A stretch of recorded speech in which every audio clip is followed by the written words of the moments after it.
Petrol પંપની જગ્યા હતી જે કોર્પોરેશનની માલિકીની હોવાનું સામે આવ્યું છે. આખી ઘટના શું હતી, કેટલા વર્ષની હતી અને અત્યાર સુધી કેટલા નાણાં કોર્પોરેશનને આના લેવાના નીકળે છે? સારંગપુર ખાતે TP scheme number 5 final plot number 10 શેરકોટરા બગીચા મિલની સામે સારંગપુર ગેટ પાસે જે પેટ્રોલ પંપ આવેલ છે એ જગ્યા 1957 ની અંદર 5 વર્ષ માટે રિન્યુએબલ કન્ડિશન સાથે લીઝ પર આપવામાં આવી હતી. કોર્પોરેશનને ભાડું તેમજ ટેક્સના નીકળતા નાણાં પણ બાકી હતા. 2010 ની અંદર મ્યુનિસિપલ કોર્પોરેશને જગ્યાને વેકેટ કરવા માટેનો એક ઓર્ડર કર્યો હતો, જેની સામે એક પિટિશન કરવામાં આવી હતી. ભાડવાત દ્વારા એક પિટિશન થઈ અને એ પિટિશનનો હુકમ આવેલ છે. એ પિટિશન મુજબ સિટી સિવિલ કોર્ટ, નામદાર સિટી સિવિલ કોર્ટ દ્વારા જે ઓર્ડર થયેલ છે એ મુજબ 1,56,48,877 રૂપિયાનું કુલ ચૂકવણું જે મ્યુનિસિપલ કોર્પોરેશનને લેવાનું નીકળે છે તે ચૂકવવા માટેનો આદેશ થયો છે. આ જે ભાડું છે એ 1/8/1981 થી જાન્યુઆરી 2009 સુધીનું આ કુલ ભાડું છે. 2009 પછી જાન્યુઆરી 2009 પછીનું ભાડું કેલ્ક્યુલેટ કરીને એની ડિમાન્ડની જે નોટિસ છે એ આપવા માટેની રજૂઆત અમે આજે આ ઓર્ડરને આધારે લીગલ કમિટીની અંદર રજૂઆત પણ કરી છે.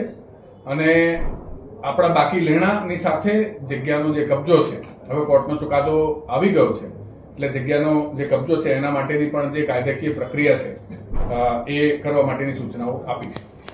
આ જે જગ્યા હતી કોર્પોરેશન જ્યારથી અસ્તિત્વમાં આવ્યું તે બાદ કોઈ અધિકારીઓના કે જે તે કમિટીના ચેરમેનના ધ્યાન પર એ વાત ન આવી હતી કે આ જે જગ્યા છે તે કોર્પોરેશનની માલિકીની છે? કારણ કે નાણાં પણ લાંબા સમયથી ચૂકવવામાં જ નહોતા આવતા.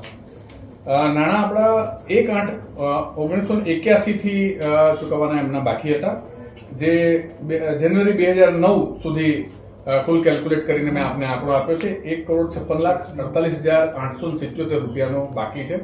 2009 પછીનું ભાડું આમાં કેલ્ક્યુલેટ કરીને ઉમેરવાનું બાકી રહે છે. અમારા કમિટીના ધ્યાનમાં આ એક દાવો આવ્યો હતો કે આ દાવો પેન્ડિંગ છે. 2001/2011 થી આ દાવો સિટી સિવિલ કોર્ટ સમક્ષ પેન્ડિંગ હતો. એનું અમે ફોલોઅપ કરીને ઓબ્ઝર્વેશનમાં રાખ્યું હતું અને અમારી ટીમને, અમારી એડવોકેટ્સની ટીમ સાથે પણ આ અંગે ચર્ચા વિચારણા કરીને યોગ્ય જે કાર્યવાહી છે કરવા માટેની સૂચના આપી હતી. ઓકે, પ્રકાશજી, મકરબા વિસ્તારમાં પણ સોસાયટીનો એક વિષય હતો, તે આજની કમિટીમાં આવેલો હતો.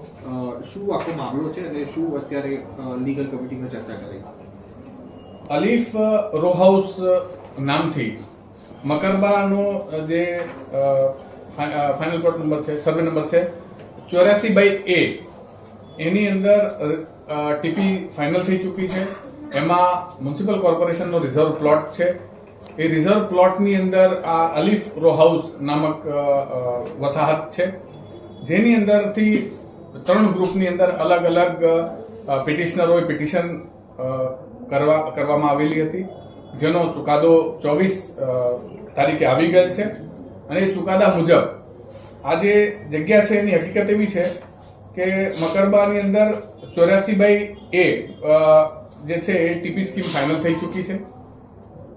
ઓક્યુપાયર્સને ટીપી ફાઇનલ થઈ એ પહેલા ના ઓક્યુપાયર્સ છે, કબજેદારો છે, એ લોકો ત્યાં વસાહત કરતા હતા. એમને પ્રોપરલી એમને તક આપવામાં આવી, એમનું રિપ્રેઝન્ટેશન એ લોકો કોર્પોરેશન સમક્ષ કર્યું છે, એમને સાંભળવામાં આવ્યા છે. અને ત્યારબાદ આ જીડીસીઆરના અને મ્યુનિસિપલ કોર્પોરેશનના નોર્મ્સ મુજબ ને વેકેટ કરવા માટેની નોટિસ આપવામાં આવી છે. આ જે કબજેદારો છે જગ્યાના માલિકો નથી અને માટે કોર્ટે જે પ્રકારે આ પિટિશન્સ થઈ હતી 3 ગ્રુપમાં, એ 3 ગ્રુપની પિટિશન કાઢી નાખી છે. અને હવે મ્યુનિસિપલ કોર્પોરેશન કાયદા અનુસાર પોતાના રિઝર્વ પ્લોટની અંદર પોતાનો કબજો લેવા અંગેની કાર્યવાહી કરી શકશે.